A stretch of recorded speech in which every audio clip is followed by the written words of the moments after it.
Welcome to the Leadership Decoded podcast. Here, we give you practical strategies and actionable tactics so that you can lead at your very best at work and in your everyday life. I'm your host, Dr. Will Ramey, a former U.S. Army officer and combat veteran, a team development workshop facilitator, executive education adjunct professor, and leadership coach. Today, we're going to talk about leader humility. As a leader, you cannot do it all. You've got to be able to bring humility into your approach to leadership. It's often overlooked, it's underestimated, and sometimes humility can even be looked at as a weakness. So we're going to crack open what leader humility is and how it can benefit you to build more creative, collaborative, and high-performing teams. So let's dive in and get started. This episode is brought to you by Sweat Tent, the industry leader of the portable at-home wood-burning sauna. Being a leader can be stressful. That's why I've been a sauna user for many years. Did you know that consistent sauna usage 3 to 4 times a week not only relieves stress and improves sleep, but it also enhances your physical well-being and fosters mental resilience and cognitive clarity to be a better leader? And you no longer have to go to a crowded gym or buy one of those expensive and bulky at-home setups to experience the benefits of a sauna. Sweat Tent is the most portable and affordable at-home sauna on the market. The setup takes minutes and can reach 200 degrees in under 30 minutes. Harness the power of the Sweat Tent sauna to lead with clarity and poise. Sweat out stress, ignite creativity, and emerge a more focused leader. All Leadership Decoded listeners will receive $100 off when you use code LEAD100. Visit sweattent.com today to get $100 off your purchase with code LEAD100 at checkout. Again, that's sweattent.com to get $100 off with code LEAD100. Sweat Tent, improving your ability to lead at work and in your everyday life. Leader humility can be characterized as your appreciation for knowledge, for you putting your self-interests on the back burner, admitting mistakes, being vulnerable, being open to learn from your team, being able to shine the spotlight on your team members, and for you to be able to be open and put feedback into action from a variety of sources. So when you do this, when you lead with humility, you're actually leading from the bottom up. You're not hiding behind this idea of, I'm the leader, I'm on top of the organizational chart, I know everything, I know best. You're starting to lead and influence from the bottom up because your team members are contributing. They're seeing that perfection isn't the way to go, that continuous learning and growth and contributing together and supporting one another is the best way to lead and lead each other. So we think about leadership humility. Admitting mistakes and being vulnerable, some people think as a weakness, but in actuality, it's a strength. It's a cornerstone of effective leadership because as a humble leader, you now are showing that you possess enough self-awareness and self-assuredness to say, here's what I don't know. I'm not the best at this. I made a mistake. Can you help me? Can you show me what right looks like? Can you take lead on this? And now you're cultivating this environment where people will see that it's okay to ask for help. It's okay to say that you don't know. And when you say that, when you speak those words and you show those behaviors, windows and doors will open for other people to say, oh, I know the answer to that. Oh, I can help you with that. Now you've got this synergy of collaboration starting to happen as compared with a leader who is not humble, who's not willing to admit mistakes or not willing to admit what they don't know. Now you're centralizing. And if you don't admit those things, if you don't portray those behaviors, then your team members are going to emulate you. They're going to mirror what that looks like. Now you've got people who fear mistakes, who fear failure. And that is the opposite of a psychologically safe environment. So when you lead with humility, you are prioritizing the needs of others. You're prioritizing your team members, and you're creating an environment where everybody can thrive.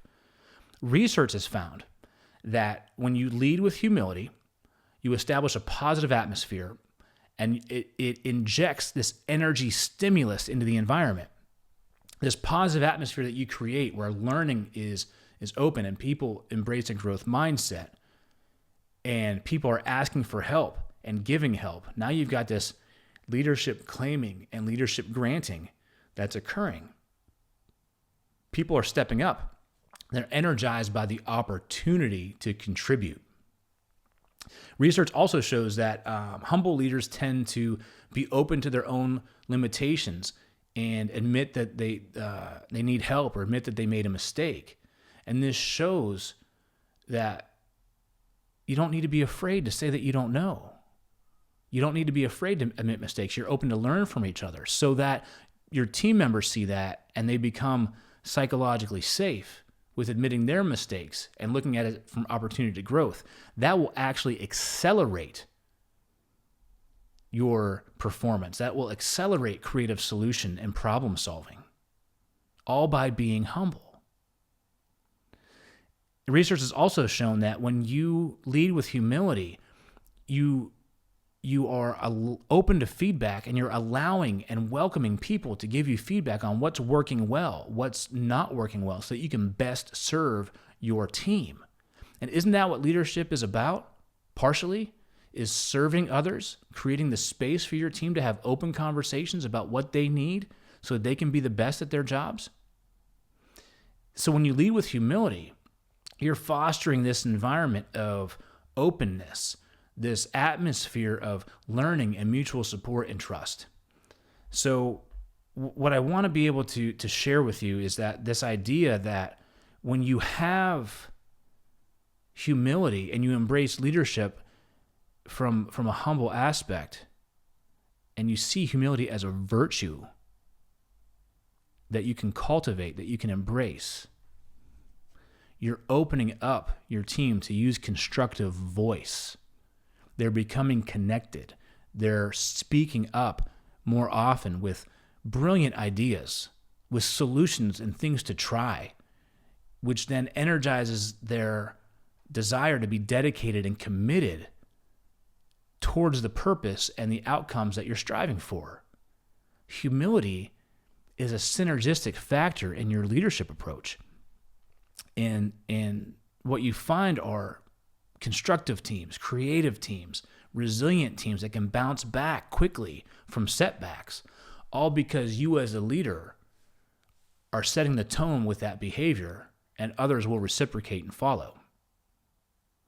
So I want to share with you a story that my time leading teams in the military, I had to be humble.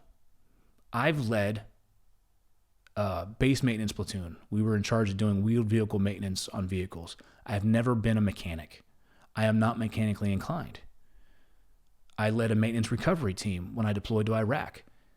I had to rely on my team because I've never been a wrecker operator, a crane operator, a combat lifesaver, but my team had these functional skills and subject matter experts, but I was responsible for leading.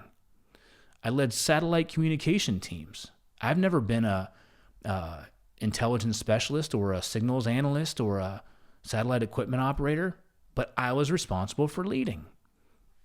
So I had to admit what I didn't know because I couldn't fake it.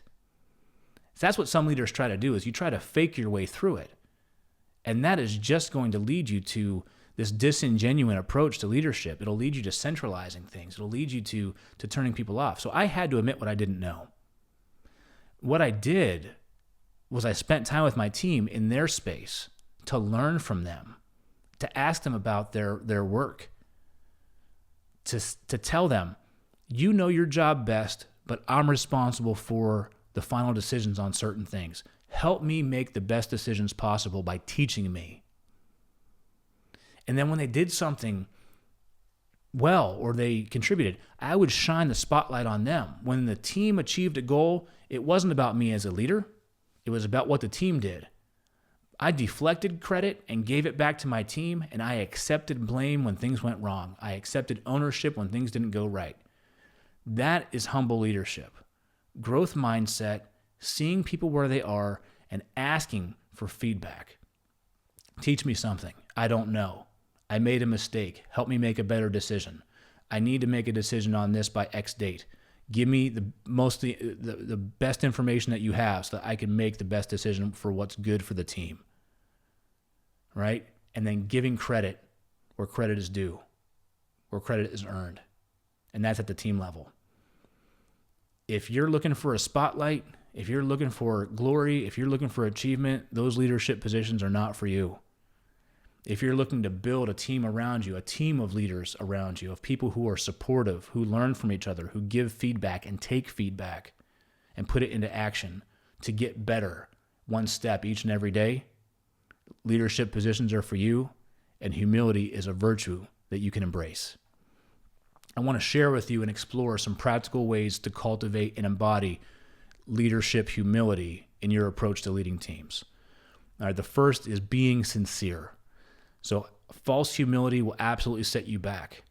People will see if you use humility as disingenuous, it'll lead to distrust. You've got to be able to use humility for good. Be willing to give people opportunities to be on your team, to step into leadership roles, to take the lead on things, because you may not know and you may not be the best person, but you know who is. You give them the space to step in. The next is practice active listening. So truly listen to your team members' perspectives and concerns without judgment. Demonstrate empathy. Put yourself in their shoes. Understand their perspective. Where are they coming from? So that way you have this routine of gaining their perspective and seeking them out. They feel they're contributing, you're honoring that contribution, and you're listening to what they had to say because you're learning yourself. Seeking out and embracing feedback is the next. So making sure that you have honest feedback from your team and your subordinates. To get that, you've got to ask those questions. Now, most of the time when you ask for feedback, you may not get anything. But that one time you do, those times that you do, listen and defer judgment. Avoid being defensive. Absorb that feedback. Take time to think about it, reflect on it, and then put it into action. Show your team that you can take feedback and you can make those small little shifts to give them what they need to serve them the best that you can. Admitting mistakes and vulnerabilities. This is a tough one. This is probably the toughest thing that I've had to overcome, is admitting mistakes and being vulnerable to say, we didn't do this right. Be transparent about your limitations. Vulnerability has actually been shown through research to build trust. You're leading with more authenticity. You're being more authentic. Nobody's perfect, and you can't do it all as a leader. Be willing to admit that, ask for help, and put people in a position to help you lead. And then sharing credit, giving recognition, shining a spotlight on the contributions of your team members. Celebrate their achievements, individual and collective. A humble leader shines a light on others and lifts them up. And then lastly, continuous learning and growth. Be open to learning from multiple sources, subordinates, peers, and above. You never know who's got the best insights and information on something if you're closed off and not willing to listen to everybody within your team. Leader humility, it's a potent force. It can really change your approach to leadership and can bring teams together. It fosters trust, collaboration, and will lead you to high-performing teams. Embracing humility will inspire others and create environments where you can thrive and excel. Thanks for tuning in to today's episode of Leadership Decoded here at the Loop Internet Studio. If you enjoyed today's episode, if you found it valuable, save it and share it with your fellow leaders across all of our social media platforms. We also want to hear from you and join the conversation. So leave us a review, leave a comment, and if you've got an inquiry, a question about leadership, send it in. We're here to serve you so that you can lead at your best at work and in your everyday life. If you're an organization, a team leader, or a team member, and you have a team building event, or you want some team development and workshops, I want to work with you. I provide highly engaging, creativity-infused, hands-on experiential learning workshops. You're going to get your hands in, you're going to construct your outcomes, and you're going to get the performance and results you're looking for. You can connect with me on LinkedIn at Dr. Will Ramey or email me at will@onthestacks.com. I'm Will Ramey, and I'll see you the next time you press play.